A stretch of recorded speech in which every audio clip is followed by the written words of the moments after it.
Well, nothing like a fire drill in the middle of in the middle of a post observation, right? Yeah.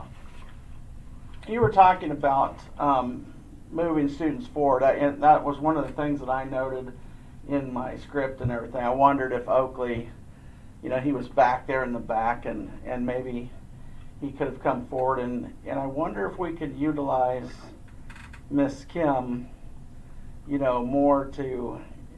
Sometimes I realize she sits off to the side, but if she had more of an active, like, seating role, just where you could Put somebody, do that, so we don't have to isolate kids out.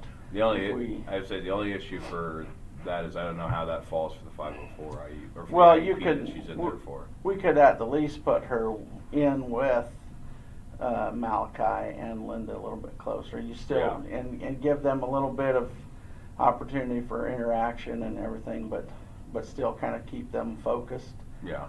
On that. So as we continue, what was the idea that you want students to lead when they're walking out? Okay. Why World War I started, technological advances / the terribleness of World War I, like the fighting of it in a sense, and then how it ended. And we didn't get to the how it ended part yet, or in that lesson, I should say. And so we didn't fully finish. We had to finish the next day. But so how it ended in the sense of, or not how it ended, but like what the Treaty of Versailles did, right? Because that essentially sets up the rise of National Socialism in Germany, and then the World War II. Essentially, it offsets the end of the war until 1945, right? Yeah, I liked the different jog you took off on civic pride when you asked them about imperialism, but then you brought up the idea of each country and how it kind of, as horrible as a war can be, that it can unite. There's nothing like a citizens. threat without that makes everyone within come together. But nationalism in and of itself is not a bad thing. I mean, patriotism is like a form of nationalism. There's nothing wrong with having pride in your country and stuff like that. It's when it's like, I'm proud of who I am, but I shouldn't be just proud of myself at the at taking away from you, or there's a better way to say that, but I shouldn't be showing how proud I am of myself by beating up on you or denigrating you or taking away from you, right? And that's where nationalism becomes dangerous, is when you have a country that has such strong and fervent nationalism that they then take away from, they attack or they steal, or whatever the case may be, from countries around them. Yeah, that little jog away from your main lesson really kind of brought them all back in and around, and they asked some good questions in that. Any adjustments you made during the lesson? Well, I think focusing questions more, and then cutting off some students from answering questions, because you've always got those 3 kids that are going to answer every question, or if they can. And so, like, I know that they know it, and so I'll take a question or two or answer or two from them, because I don't want them to feel ignored and give up and that kind of stuff. But at the same time, I want to involve everyone in the class, not just that kid and that kid, right? And so cutting them off. But outside of that, as far as the lecture went, I didn't really change anything. Like you mentioned, I probably went on a few tangents. But outside of that, I don't think it really changed much.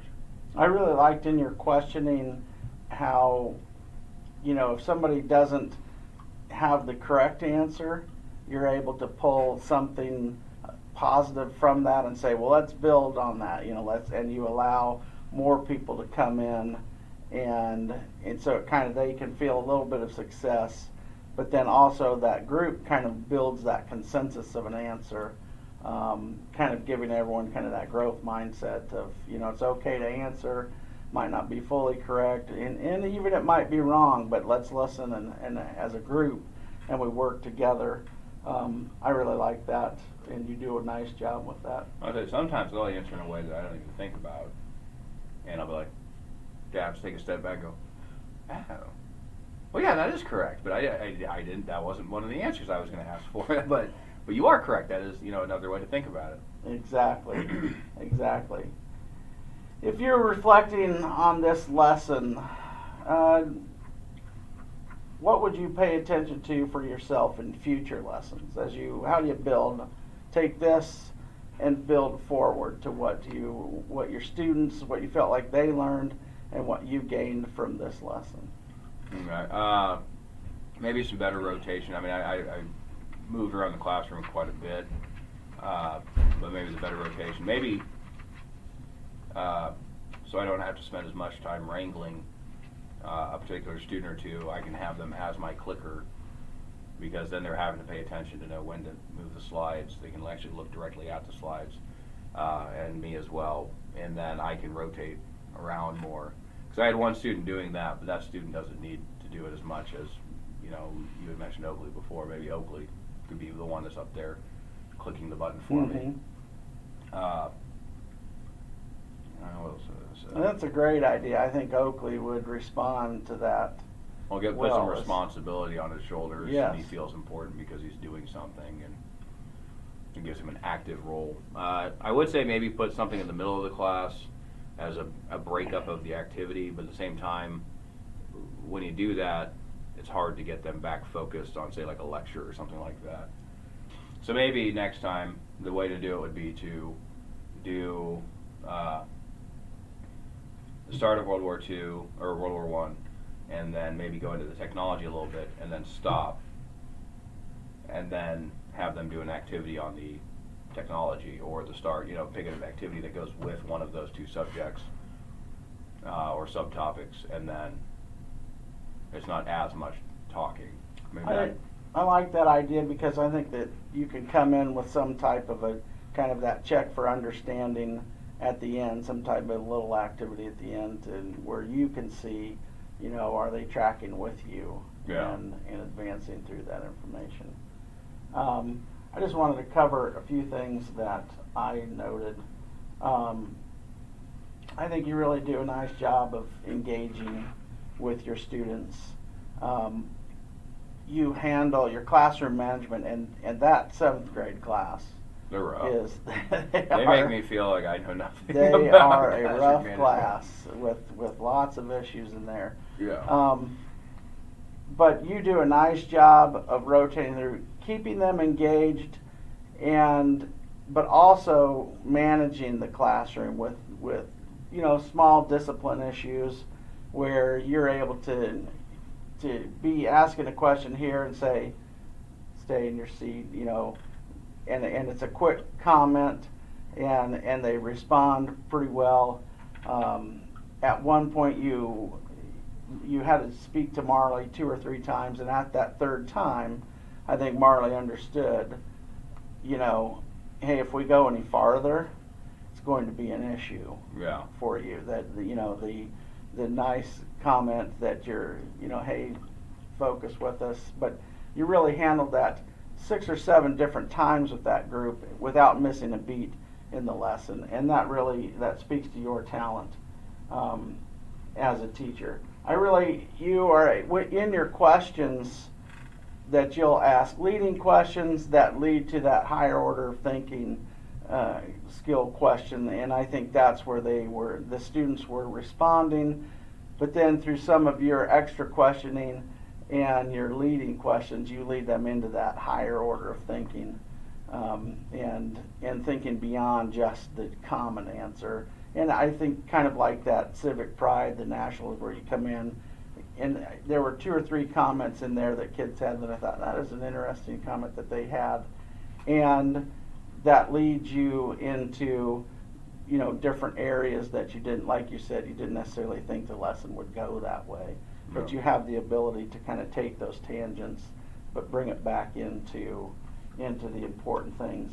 It's obvious that you are able to hit the standards that we talked about, 1 and 4 being that differentiated, and you have it up there visually. They're able to answer questions auditorially, and then I think that putting something in that check for understanding would be another good way for you to just kind of judge how your lessons are going, and if that's available to them. Obviously, you're meeting our district goals. You really do a nice job.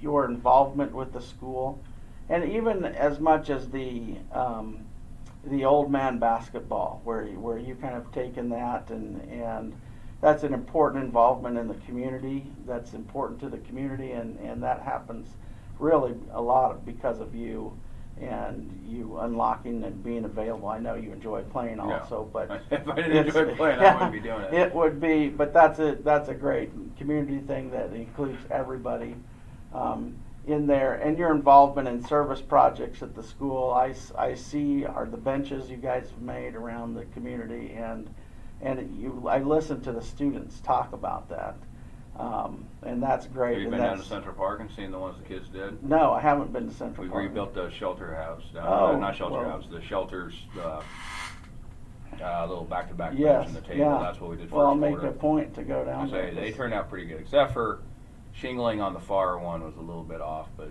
But that's big. I mean, those things that where the students are learning, it Yeah. allows students that aren't necessarily paper pencil successful, but they can come hands-on. well, the ones that are paper pencil, they're never going to do. Yeah. Generally speaking, they're never going to do something like that again. They're never going to shingle. They're never. Right, Gonna, right. so it's a So good you serve bring skill. in a lot of different ideas like that and skills. So I'm impressed. You did mention the use of a blucket, like kind of in the middle, Yeah. as kind of that carrot at the end. That if they were able to stay focused, and we never got to it. No. But that, and Blucket's a great technology thing we've used, and it was. And the kids really enjoy it. It was the day before Thanksgiving, and I think you had a Thanksgiving Blucket. So that's always a great thing, that if class goes quickly, then you can come back in with the Blucket. And it could be, that was fun to do the Thanksgiving one because of the time, but it's easy to do that with your subject also, and some different tangents of thinking. I think you do a really nice job. I think we're lucky to have you, Well, thank you. and I think your students are lucky to have you, and I appreciate all that you do for our school. Thank you. Thanks for your time. No problem. Well done.